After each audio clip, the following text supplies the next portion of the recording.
Olá novamente. Na aula de hoje veremos então no período já final do século XII, né? Na verdade, ao período que vai se referir como o período Ashigaga ou Muromachi, né? Na verdade, temos aqui um belíssimo exemplo da, do templo prateado, por, comissionado por Yoshimasa, e representa o auge da estética, da arquitetura e da arte combinado do período. Na verdade, só trouxe isso como um exemplo, né, um ilustrativo dos os princípios estéticos que começam, na verdade, a se consolidar nesse período em diante. Eu tenho aqui, sempre, na verdade, me refiro a isso, que, na verdade, baseio todos os minhas considerações nesse livro do curso História do Japão, tá? O link tá para vocês darem uma olhada, tá aí embaixo, aqui no link, e é fundamental para o acompanhamento do curso, tá bom? Então, a primeira grande figura desse período, a Ashikaga, na verdade, se refere à dinastia dos shoguns que descende do primeiro deles, o Takauji, aqui retratado, quando ele toma o poder em 1338. Na verdade, eu falei do século XII, desculpa, do século XIV no início aí da aula. E esse período, então, ele é nomeado pelo nome dessa família. Então, os shoguns, eles ganham, assim como os Minamotos no período anterior, na verdade, eles vão então ser uma linha dinástica de serem nomeados sempre como shoguns, os Ashikagas, né? Esse período também, então por isso que o nome é conhecido, esse período é conhecido como Ashikaga ou Muromachi. Mas Muromachi era onde uma rua em Kyoto em que era sede desse governo do shogunato. Esse governo sob uma liderança militar que também é referido como Bakufu. A gente viu isso como é que foi estabelecido na aula anterior. E foi essa família, essa clã, né, que vai tomar as rédeas do poder a iniciar com Takauji. Né? O Takauji depois ele vai ter um problema, porque o imperador Go-Daigo ele depois tenta, num período chamado a Restauração Kenmu, de desautorizar Takauji e os seus aliados militares, boa parte, tenta se articular com algumas lideranças religiosas e também lideranças latifundiárias, e, também da corte, né, a população da corte imperial, para tomar as rédeas do poder, que foi conhecido como Restauração Kenmu, né, de 1333 a 1336. Ao fazer isso, tentando desautorizar Takauji vai se aliar a uma outra linhagem imperial, né, uma linhagem chamada Jimyoin, sob o imperador Kougon, e aliado a Kougon, o Takauji ele então se estabelece sob essa linha imperial em Kyoto. Só que Go-Daigo ele não aceita. Então ele foge mais para o sul e ele estabelece uma outra sede imperial na cidade de Yoshino. Está aqui até o retrato de um dos templos sobre as adoráveis cerejeiras no monte Yoshino, né? Ao sul aí de Kyoto. E esse período, então, ele serve quase como uma dualidade de cidades imperiais, né? São dois imperadores que pretendem o trono do Crisântemo, um em Yoshino, né? Sob o Go-Daigo, e o outro em Kyoto, sob Kongo, aliado ao Takauji. Então essa dualidade vai ser muito interessante, é chamado período das duas cortes, ou período das cortes do norte e do sul, né? Bom, eventualmente isso vai gerar uma série de crises, né? De disputas, porque primeiro você não tem sequer uma sede imperial, segundo você tem alianças que giram em torno de Godaigo em Yoshino e o outro em torno de Kogon e muito em cima de Takauchi em Kyoto. Nisso você tem já até a fragmentação de toda a unidade política japonesa, né? Na verdade, isso vai gerar até uma guerra considerável depois que, com o tempo, né? E vai surgir lideranças locais, né? Na verdade, você tem governadores que se chamam Shogun, e eles são nomeados e depois eles ganham tanto poder que eles começam a ser referidos como senhores absolutos da região, né? O daimyo. E então isso tudo vai produzir uma série de crises, uma descentralidade de toda a estrutura administrativa, política do Japão na época, né? Isso já é meados do século XIV. Bom,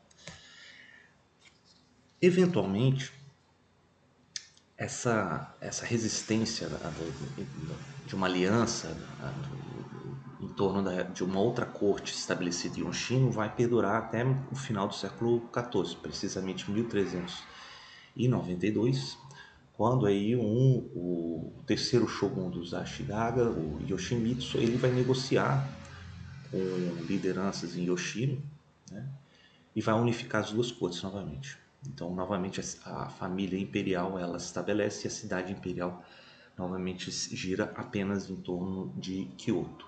E é claro, ele vai continuar nomeando os sucessores Ashikagas como shoguns. Ele vai reorganizar o apontamento de governadores, os shugos, né, para as províncias, né, e ele vai começando novamente a tentar estabelecer um poder mais unificado, né. E outra coisa muito interessante, porque o Yoshimitsu ele exige a presença durante alguns meses ou até permanência desses shugos e familiares na capital imperial Kyoto. E fazendo isso, ele pôde melhorar a vigilância e o controle sobre eventuais deslealdades e conspirações. É muito interessante porque esse ato, essa estratégia que Yoshimitsu faz, depois, sob os shoguns Tokugawas, lá no século XVII, eles vão fazer a mesma estratégia, né, de tentar desarticular poderios locais, exigindo a presença deles na capital. E aí, nesse sentido, o Yoshimitsu, então, é aquele que garante ao reino certa unidade depois de décadas de tendências centrífugas.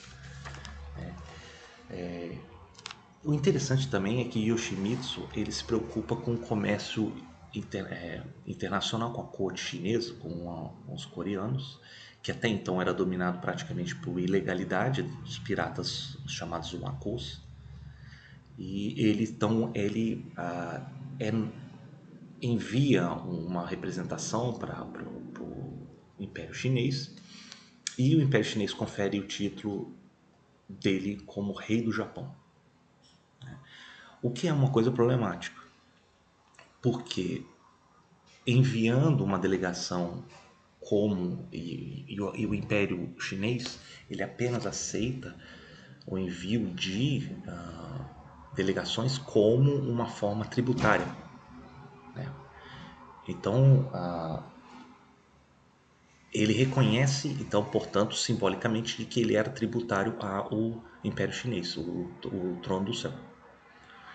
Porque aí o imperador nomeia ele como rei, portanto, abaixo do filho do céu, né, o imperador chinês. Mas Yoshimitsu, ele jamais, isso nunca foi pensado como uma maneira de se tornar tributário ao Império Chinês. Na verdade, ele estava pensando em reativar as linhas comerciais oficiais, que são lucrativas com a Península Coreana, que era um reino tributário do Império Chinês e também com o próprio Império Chinês. Então ele reativa novamente as, essas permissões oficiais de negócios e acesso aos portos chineses, esses navios oficiais, a permissão deles oficiais para fazer isso era chamada de Kangu. Bom, no plano doméstico, Yoshimitsu ele vai apaziguar outros conflitos também. Né? Existiu conflito já de templos em torno de Nansenji, que representa a escola Zen, e aqueles mais ortodoxos que giram em torno daquela vertente do Monte Hiei. Né? Monte Hiei, que não sei se vocês lembram aulas anteriores, foi onde o monge Honen ele vai estabelecer a sua vertente da Terra Pura. Então esses conflitos também afloram e Yoshimitsu então ele vai apaziguar esses conflitos. Então haveria até questões doutrinárias religiosas desse período anterior que ele conseguiu apaziguar. Yoshimitsu também implementa uma reforma tributária padronizada pelo reino. Né? Ele cria um imposto mais amplo e igualitário, o Hansei, em 1368, delega funções administrativas às pessoas pela meritocracia mais capazes e aliadas, como por exemplo ele nomeia o general Hokusawa, né, Yoriyuki, e também o Yoshimasa Shiba. Né, eles ocupam postos proeminentes de cunho administrativo, que é chamado Kanrei. E o Shogun também cria uma guarda militar pessoal, Rokushu, né, e desarticula a influência de famílias rivais poderosas como os do clã Yamana e Oshi. Enfim, a morte de Yoshimitsu vai acontecer em 1408. Ele vai provocar novamente uma desunidade do shogunato. O seu sucessor, Yoshimoshi, ele não apresenta o brilho político-militar do seu pai. Né? E no geral ele vai seguir as políticas do seu pai, mas ele vai recusar ser tributário, a condição de tributário diante do trono chinês. Isso vai acarretar novamente na queda dos contatos e o comércio asiático, resultando numa queda de receitas no shogunato. Né? Apesar disso, existem alguns episódios notáveis de exceção, como em 1398, a corte coreana de Chongzong recebe uma representação do Japão, mas são esparsos, né? Não é considerado já uma política sustentada como foi na época de Yoshimitsu. Em 1423, o outro descendente de Yoshimitsu, Yoshikazu, ele assume, né? Mas ele falece cedo, 2 anos depois de ser escolhido sucessor, e depois um outro sucessor deles, o sexto shogun, Yoshinori, ele eventualmente morre assassinado durante uma peça de teatro no, em 1441. Ele era, na verdade, ele era extremamente impopular, autocrático, e isso acaba acontecendo na plateia dessa apresentação desse teatro. Seu filho Yoshikatsu, ele ocupa o cargo com 8 anos de idade apenas, né, como shogun, mas veio a falecer 2 anos depois devido à disenteria. Então é um período muito turbulento de sucessões incertas e rápidas. Né? Isso tudo vai começando a fortalecer novamente as famílias oligárquicas latifundiárias, né, nas províncias, né? Passando então a serem praticamente onipotentes nas suas regiões. Então começa a virar daimyos, né, nessas províncias, né? E a autoridade unitária do Bakufu ela vai se esfacelando. Então é nesse cenário que vai começar a surgir um quadro de guerra civil no Japão. Né? Cada uma dessas unidades elas vão então corroer a autoridade do Bakufu, né?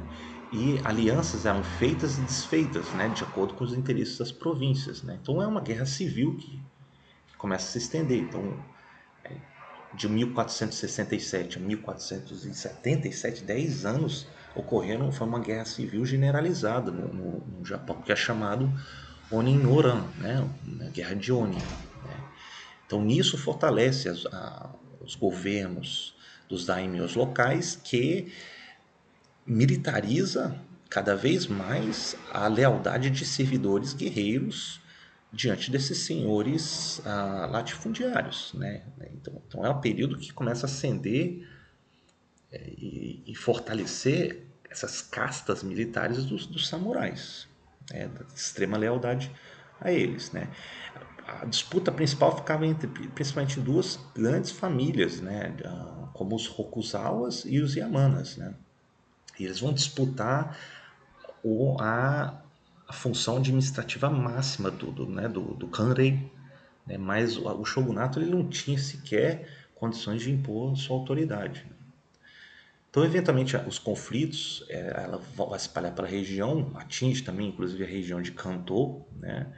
A região leste de Honshu, e isso vai se estender, inclusive, nessa região de Kanto, desde 1454, vai até se estender até 1482. Isso tudo, isso até um incidente chamado de Kyoto-ku, né? Eles disputam violentamente o cargo máximo dessa região, dessa planície fértil, a região oriental de Honshu, né? Tudo isso, então essas lutas inconclusivas, intermitentes, ele vai devastar, vai atingir a capital Kyoto, né, os anos de guerra. O oitavo shogun no poder, o Yoshimasa, ele começa então a cada vez mais se retirar do comando político e militar como deveria o seu cargo fazer, né? E ele se torna então mais um amante patrão das artes e da cultura, né? Então o Yoshimasa, na verdade, é tratado aqui um dos templos que ele comissiona, o Gingaku-ji.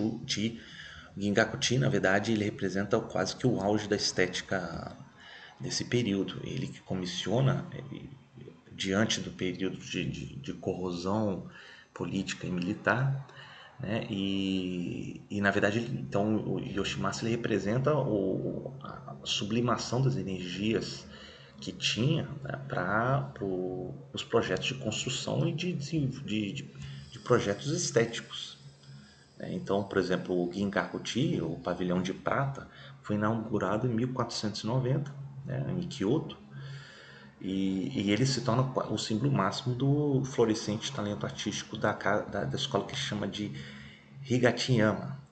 Higatiyama, na verdade, significa montanhas orientais, né, que é uma localização ali perto de Kyoto. E essa escola, Higatiyama, ele vai, na verdade, ser grande, vai pautar todas as ideias estéticas japonesas e do Zen budismo daí para frente. Então é interessante porque vimos no período de Heian também as lutas, a instabilidade política e o surgimento de uma estética literária da corte, como o Kenji Monogatari do Murasaki, né? Aqui também você tem um florescimento das artes num período de tribulação, né? De incertezas.